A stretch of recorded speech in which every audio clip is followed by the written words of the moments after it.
Envie agora suas dúvidas para o e-mail tatiana.r.m@uol.com.br tatiana.r.m@uol.com.br e a doutora Tatiana irá esclarecer pessoalmente e detalhadamente todas as suas dúvidas. Ligue em São Paulo para 34 39 85 85. Repetindo, 34 39 85 85. Olá, queridos ouvintes, estamos com mais um programa Leis do Sucesso e hoje a gente vai falar um pouquinho sobre o recolhimento do INSS para desempregado. Desempregado precisa mesmo pagar o INSS? Bom, o aumento do desemprego, a crise financeira e a informalidade podem levar o trabalhador a deixar, claro, necessidade, de contribuir com o INSS, mas precisa ficar atento, porque quem fica muito tempo sem fazer as contribuições mensais perde a qualidade de segurado e o direito aos benefícios da Previdência Social. Então, o objetivo da Previdência Social é proteger o segurado. Ela ampara em caso de necessidade e afastamento do trabalho, maternidade, que é o auxílio maternidade, óbito, que é a proteção à família com pensão por morte, bem como ela garante aposentadoria por idade avançada ou por invalidez. E há também proteções previstas para os dependentes dos segurados, de baixa renda, que a gente sempre tem que falar, salário família, auxílio reclusão, E nos casos de desemprego involuntário, seguro-desemprego, um único benefício de caráter previdenciário que não fica sob a responsabilidade do INSS, mas sim do Ministério do Trabalho. Bom, a Previdência Social, ela adota o regime de caráter contributivo e obrigatório. Dessa forma, apenas quem contribui e atende aos requisitos definidos pode ter acesso aos benefícios. Então, você pode contribuir como empregado de carteira assinada, CLT, doméstico, contribuinte individual, empresário, autônomo, trabalhador avulso, que exerce atividade portuária, segurado especial, produtor rural ou facultativo que não possui renda própria, mas recolhe espontaneamente para obter os benefícios no futuro, no caso da dona de casa, estudante, desempregado. Bom, então, para quem foi demitido, é possível ficar sem contribuir por até 12 meses, sem perder o vínculo com o INSS. Mas depois que esse período de graça acaba, é necessário voltar a recolher para você ter direito aos benefícios previdenciários. A paralisação das contribuições não impede que os valores pagos no passado sejam considerados para a concessão da aposentadoria, que isso muita gente pergunta. Mas o período ele pode fazer falta na contagem, então esse detalhe deve ser levado em conta por quem está contribuindo só de tempos em tempos para não perder a cobertura, e economizar nos gastos. Bom, essa estratégia ela é aconselhável em casos extremos, a exemplo de dificuldade financeira. Ela mantém a qualidade de segurado para alguns benefícios, mas pela perspectiva da aposentadoria, como um todo, é ruim, porque ela retarda demais a obtenção do requisito. Bom, basta uma contribuição para retornar à condição de segurado. Porém, o trabalhador não terá acesso imediato a todos os benefícios do INSS. Então, para voltar a ter direito ao auxílio-doença, por exemplo, são necessários pelo menos mais 6 contribuições mensais. Para voltar a recolher a contribuição, o trabalhador ele precisa emitir a GPS pela Receita Federal. No site Meu INSS é possível ser direcionado para o endereço. Lá, o trabalhador, né, já simula o valor de juros, correção e multa para os dias atuais. Essa é uma forma do segurado pagar a contribuição sem burocracia dos últimos 5 anos. Para pagar contribuições atrasadas, o trabalhador ele tem que comprovar exercício de atividade remunerada. Do contrário, ele pode perder dinheiro. E o trabalhador ele tem qualidade de segurado e direito aos benefícios da Previdência Social quando começa a contribuir para o INSS. Então, o profissional em regime CLT, que é o registrado, ele recolhe automaticamente para a Previdência. Todos os outros, eles precisam pagar diretamente o INSS, principalmente por meio das GPS, que são as guias da Previdência Social. Bom, contribuinte individual, microempreendedor individual, que é o MEI, segurado facultativo, que são estudantes, desempregados e donas de casa, por exemplo. Bom, nesse caso, deixar de contribuir pode fazer com que percam a qualidade de segurado e o direito aos benefícios por incapacidade, que é o auxílio-doença, aposentadoria por invalidez e o auxílio-acidente. Salário-maternidade, auxílio-reclusão. Então, da mesma forma, não é devida a pensão por morte aos dependentes de trabalhador que havia perdido a qualidade de segurado na data do óbito porque deixou de recolher, exceto para aqueles que já tinham direito à aposentadoria antes da morte. Então, o trabalhador que para de contribuir, ele não perde as contribuições já feitas. Estou repetindo. A aposentadoria, ela não é prejudicada pela perda da qualidade de segurado. Basta que o trabalhador preencha os requisitos, carência e tempo de contribuição para a concessão. Bom, quando deixa de pagar o INSS, esse trabalhador, ele continua com a qualidade de segurado e o direito aos benefícios por um tempo, 6 meses. O segurado facultativo mantém a qualidade de segurado. 1 ano para quem recebe benefício de auxílio-doença e aposentadoria por invalidez. 2 anos para aquele segurado obrigatório que tem mais de 120 contribuições e, por fim, no desemprego involuntário. E 3 anos para aquele desempregado com mais de 120 contribuições e a contagem é iniciada no mês seguinte da última contribuição. Então, ao parar de contribuir, adicione mais 1 mês cheio e 15 dias para saber quando acaba a sua qualidade de segurado. Bom, para você manter a qualidade de segurado, você deve contribuir mensalmente ou não deixar passar todo o período de graça sem contribuir. Caso você perca a qualidade de segurado, basta retomar os pagamentos ao INSS que podem ser realizados via GPS, que é a guia da Previdência Social. Porém, não terá direito todos os benefícios de imediato. Então, esses novos períodos de recolhimento serão considerados no cálculo total da aposentadoria. Então, para você receber o auxílio-doença ou aposentadoria por invalidez, a pessoa que parou de contribuir, ela precisa ter 6 contribuições. Já o auxílio-maternidade vai precisar de 5 contribuições. E é muito comum a pessoa parar de contribuir e ir ao INSS pedir auxílio-doença, que, claro, vai ser negado, não pela doença em si, mas pela perda de qualidade de segurado. Daí a pessoa volta a contribuir e pede de novo o auxílio-doença, que será novamente negado, porque a pessoa voltou a pagar o INSS já doente.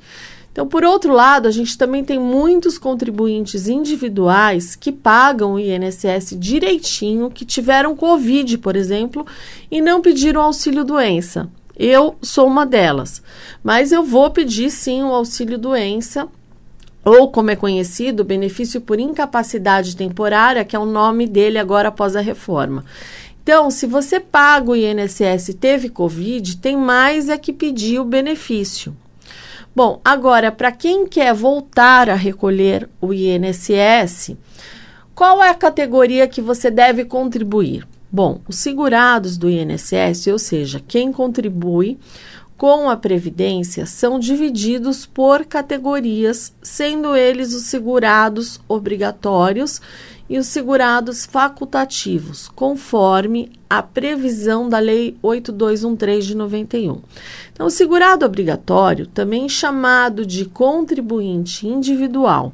Então, os segurados obrigatórios são aquelas pessoas que exercem atividade remunerada e estão obrigados a contribuir, sendo eles os microempreendedores individuais, que são conhecidos como os MEIs, os autônomos, os profissionais liberais, trabalhadores de carteira assinada, entre outros. Já no caso dos segurados facultativos, que são aqueles que contribuem porque querem ser segurados do INSS, no entanto, não possuem obrigação, pois eles não estão desempenhando trabalho remunerado, ou seja, que esteja, por exemplo, aquele que está desempregado. Então, quanto pagar estando desempregado? As contribuições para o INSS, elas são calculadas a partir de duas etapas, sendo elas base de cálculo e alíquota. Bom, a gente vai entender cada uma delas. A base de cálculo diz respeito ao valor sobre o qual você pretende contribuir, devendo ser ao menos no valor do salário mínimo. A importância de escolher a base de cálculo é porque ela influenciará diretamente no valor da sua aposentadoria futuramente. Então, quando você contribui como segurado facultativo, você possui base de cálculos que podem variar entre o valor mínimo, que em 2021 é R$ 1.100, que é o valor do salário mínimo, e um valor máximo, que é R$ 6.433,57, que é o teto do INSS em 2021. Entendendo que é base de cálculo, agora a gente vai falar do que se trata de alíquota. Em via de regra, a alíquota se trata da porcentagem da base de cálculo que você escolheu para pagar. Então, por exemplo, caso você escolha usar a base de cálculo de um salário mínimo, que é 1.100 em 2021, e você vai escolher uma alíquota de 20%. Logo, para saber quanto você pagará, basta multiplicar 1.100 por 0,20. Então, o valor que você terá de contribuir é R$ 220. Outro ponto que a gente precisa esclarecer é que, como segurado facultativo e o contribuinte individual, é possível escolher entre 3 alíquotas de 20%, 11% e 5%. A regra geral é a alíquota de 20%. No entanto, o cidadão também pode escolher contribuir através de um plano simplificado com percentuais de 11% ou 5%. O percentual de 11% é destinado aos contribuintes individuais e facultativos que querem contribuir em cima de um salário mínimo, pois no plano simplificado não é possível escolher a base de cálculo. Resumidamente falando, se você escolher a alíquota de 11%, obrigatoriamente terá a base de cálculo de um salário mínimo. Logo, quem optar pela alíquota de 11% deverá contribuir com R$ 121 por mês. O percentual de 5% é destinado aos microempreendedores individuais MEI, bem como pelo segurado facultativo que se enquadrar como membro de família de baixa renda, que esteja inscrito no CAD único, que é o Cadastro Único para Programas Sociais. Então, além disso, se você considerar a baixa renda, aquele que recebe no máximo até 2 salários mínimos por mês, expresso no artigo 21 da Lei 8212 de 91, assim como no percentual de 11% para a alíquota de 5%, a base de cálculo também é obrigatoriamente de um salário mínimo. Logo, quem optar pela alíquota de 5% deverá contribuir com R$ 55 por mês agora em 2021. Mesmo que para muitos trabalhadores o plano simplificado de alíquota de 11% e 5% ser mais interessante, é necessário uma boa análise, porque essas contribuições elas não valem para todo tipo de aposentadoria. O caso acontece ainda se você contribui com um percentual de 5% sem cumprir os requisitos que eu acabei de citar. Nesse caso, o INSS irá desconsiderar as contribuições a não ser que você as complemente, pague a diferença para o percentual de 5% ou 11%. Então, é necessário entender sobre os códigos do INSS. Geralmente, o código de recolhimento do INSS para desempregado pode variar conforme a categoria de segurado, bem como a alíquota escolhida para contribuinte individual, que é a alíquota de 20%. Código 1007, então contribuinte individual, alíquota de 11%, o código vai ser o 1163. E para o facultativo, na alíquota de 20%, o código é 1406. Já o facultativo com alíquota de 11%, o código é 1473. E o facultativo com alíquota de 5%, o código é 1929. Bom, como é que eu pago o INSS? O pagamento do INSS pelo desempregado deve ser feito preenchendo e retirando a guia de pagamento. Então, para pagar as contribuições, é necessário a guia de recolhimento. Então, o documento pode ser obtido através do site Meu INSS ou ainda em papelarias que você compra o carnezinho, aquele laranja. Será necessário estar com os seguintes dados em mãos: número do NIT ou NIS, que é a mesma coisa, nome completo, CPF, código de recolhimento, mês referente ao pagamento, competência, como gerar guias de recolhimento. Então, você vai acessar, como é que você vai fazer para gerar as guias? Meu INSS ou aplicativo. Você vai clicar em emitir guia de pagamento GPS. Aí o site vai abrir uma nova aba para o site da Receita Federal. Você vai selecionar a categoria de contribuição, você vai informar o número do NIS ou do PIS, PASEP, e você vai digitar o texto de segurança que aparece. Você vai clicar em confirmar, então você consegue pagar os 5 últimos anos de contribuição em atraso. O site já simula o valor dos juros, correção e multa para os dias atuais.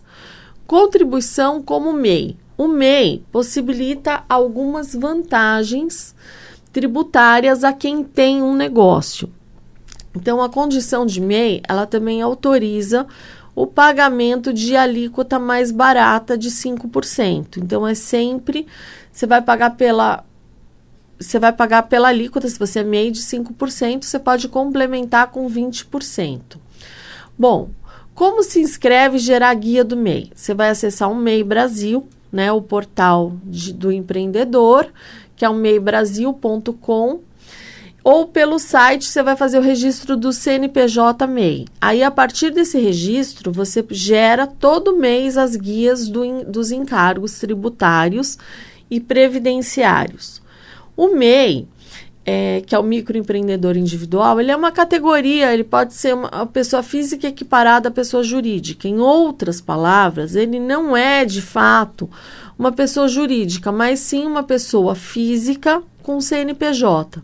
Por isso, ele consegue driblar aquela condição fundamental para o status de segurado do INSS, que é justamente a condição de ser uma pessoa física. Então, essa categoria, ela foi criada com o objetivo de incentivar a formalização de milhões de brasileiros que trabalhavam sem qualquer tipo de vínculo. Então, dessa forma, o governo a pessoa consegue recolher tributos que são importantes para as finanças públicas, inclusive para a manutenção do sistema previdenciário. E, ao mesmo tempo, esses trabalhadores, eles conquistam o acesso aos benefícios que o INSS assegura. Então, por isso, o MEI, ele deve mensalmente pagar a guia DAS, que é o documento de arrecadação do Simples Nacional. Então, nessa guia, são contabilizados tanto os impostos devidos, de acordo com o setor de atuação, né, do trabalhador, que é os serviços, comércio ou indústria, quanto à contribuição ao INSS. Então, os benefícios previdenciários assegurados ao mês são aposentadoria por idade e por invalidez, auxílio-doença, salário maternidade, pensão por morte e auxílio reclusão. Então, vocês precisam verificar qual é a alíquota, qual é a base que você vai querer contribuir.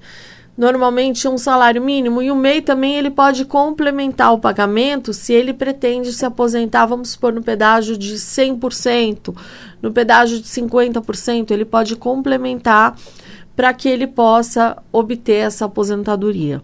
Então, não adianta você falar, eu acho, não pode achar, porque às vezes eu pego um CNIS, né, que é o Cadastro Nacional de Informações Sociais, e a pessoa pagou a vida inteira, né, como empregado, a vida inteira recolheu lá como empregado, e aí nos últimos 5 anos resolveu recolher como MEI. Aí o que acontece? Na hora dela se aposentar, ela vai ter que aguardar a aposentadoria por idade ou complementar esse código de MEI. Mas por que acontece isso? Porque ela não teve um planejamento. Então, é muito importante, como aquela pessoa que quer se aposentar, às vezes ela recolhe as contribuições em atraso. A gente tem o decreto 10.410, que modificou esses recolhimentos de contribuição em atraso. Então, assim, você precisa se planejar, você precisa verificar de que forma você vai contribuir. Às vezes a pessoa quer contribuir, eu estou desempregado, recolhe com a alíquota errada. Então, tudo isso você precisa se planejar para você fazer da maneira correta, para não diminuir o valor da sua aposentadoria e para você saber quando você vai se aposentar, qual valor você vai receber, porque se você pedir um valor errado, depois você não e concedeu aquela aposentadoria, às vezes por alguns meses você poderia receber 30% a mais. Isso acontece, principalmente agora, depois da reforma, é muito complicado você ir para o INSS direto, sem ter noção. Totalmente, a gente vê pessoas que vão no escuro pedir aposentadoria. Por sorte, algumas vezes ela tem aquele direito negado e ela pode contribuir, pode se planejar. Agora, às vezes a pessoa vai pedindo até conseguir. Em uma hora ela consegue, só que às vezes é aquilo que eu falei, se esperasse um pouco mais ia ter um valor muito maior. Então, tome cuidado toda vez que você tratar com o INSS, é o tal negócio, não dá para você mexer num dente se você não for dentista, porque você vai se machucar. Então, o INSS acaba sendo igual, você vai fazer besteira. Então, tome cuidado, fique alerta, porque a ideia deles é justamente que você vá sozinho. Só que aí depois, às vezes, a gente não consegue nem recuperar, nem reparar o erro. Bom, essas são as minhas dicas de hoje. Eu vou me despedindo de vocês. Fiquem com Deus e até o próximo Leis do Sucesso. Envie agora suas dúvidas para o e-mail tatiana.r.m@uol.com.br tatiana.r.m@uol.com.br E a doutora Tatiana irá esclarecer pessoalmente e detalhadamente todas as suas dúvidas. Ligue em São Paulo para 34 39 85 85. Repetindo, 34 39 85 85.